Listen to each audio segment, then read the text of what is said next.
بہت سے لوگ سنتوں اور نوافل میں کوتاہی کرتے ہیں اور ان کو یہ نہیں خیال ہوتا کہ انہی سنت و نوافل کے ذریعے تو اللہ کا قرب ملتا ہے۔ ہم جب بچے تھے چھوٹے سے تب تو عشاء کی نماز 17 رکعت پڑھتے تھے، اور جب والد صاحب کو دیکھا تو 9 رکعت پڑھنے لگے،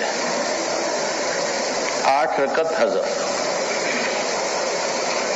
سمجھ میں آیا نا بھائی؟ اور اس کے بعد جب تک ضیاء العلوم میں تھے ہر نماز کے بعد تسبیحات فاطمی پڑھتے تھے۔ جب مظاہر العلوم میں آئے اور وہاں الدعاء السری المختصر دیکھی تو وہ بھی چھوٹ گئی، اور جب ہم نے قرآن جلالین پڑھی تو شیطان آیا، کہنے لگا یہ بھی تو قرآن ہی ہے، کیا ضرورت ہے روزانہ تلاوت کی؟ حذف، وہ بھی چھوٹ گیا، سب چھوٹ گیا۔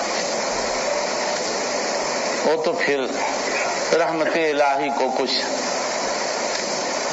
کرم کی نظر ڈالنے کا موقع کیسے ملا وہ تو وہی جانتے ہیں۔ بہرحال ایک نظر ہوئی،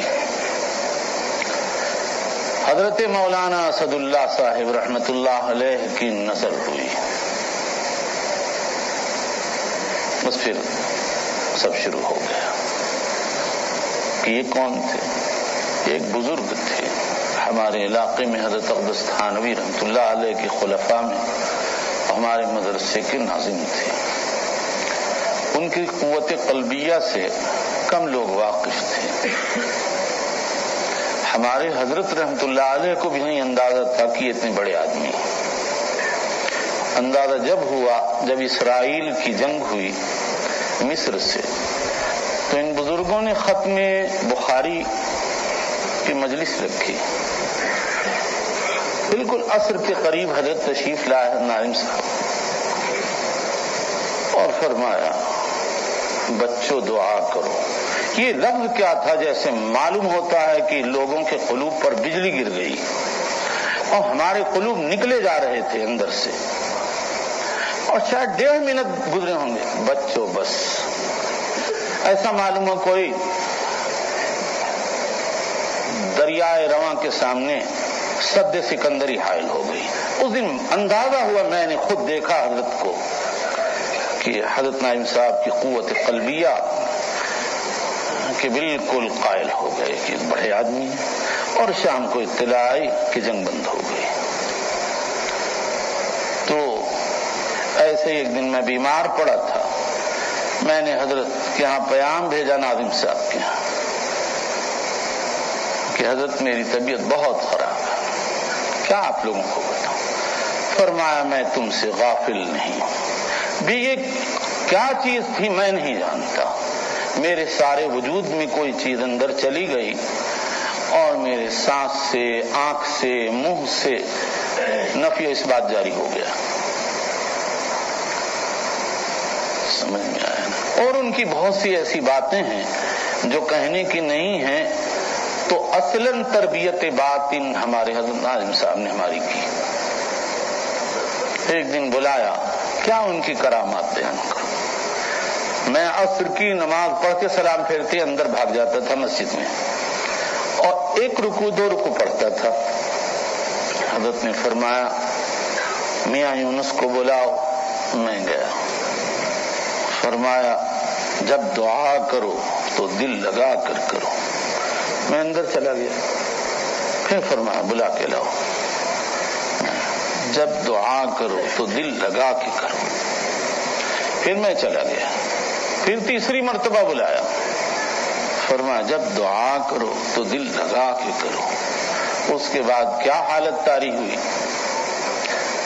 کیا بیان کریں؟ ہم تو ویسے ہی کہ ویسے ہی کودن، لیکن جو چند دن میں حالت گزر گئی وہ جس پر گزری وہ جانتا ہے، اور جس نے ایسے کر کے ختم کر دیا وہ جانتا ہے۔ جب ناقابل برداشت حالت ہو گئی تو میں نے پیام بھیجا تو حضرت نے فرمایا میں آنے قابل نہیں ورنہ میں خود آتا. میں گیا. لڑکوں نے کہا حضرت یہ آئے. فرمایا اولئک لا خوف علیہم ولا هم یحزنون. ختم. بہت چاہا کہ وہ حالت پیدا ہو جائے, ہوئی ہی نہیں. بس ایک لفظ میں سب ختم ہو گیا کہ وہ کیا حالت تھی. آخرت کا اتنا زبردست تصور طاری ہوا تھا کہ اگر میں نماز کے لیے کھڑا ہوتا تو زور سے آواز کے ساتھ رونا نکلتا اور معلوم ہوتا کہ میں اس وقت قبر میں کھڑا ہوں. ایسا زبردست اثر ہو گیا تھا کہ وہ 3 دن میرے لیے ناقابل برداشت ہو گیا. اور میں نے ان کو, اور ان کی کیا میں باتیں کہوں, کیا کہوں. حدیث الحزن یا سودا طویل, یہ باتیں کہنے کی نہیں. ایک دن میں بیٹھا تھا مجلس میں, کشف و کرامات کا خیال آیا. اسی وقت فرمایا اس سے تمہارا کیا فائدہ, ایک مرتبہ سبحان اللہ کہو گے ایک درجہ بڑھ جائے گا. اور ان کی باتیں ہی عجیب ہوتی تھی.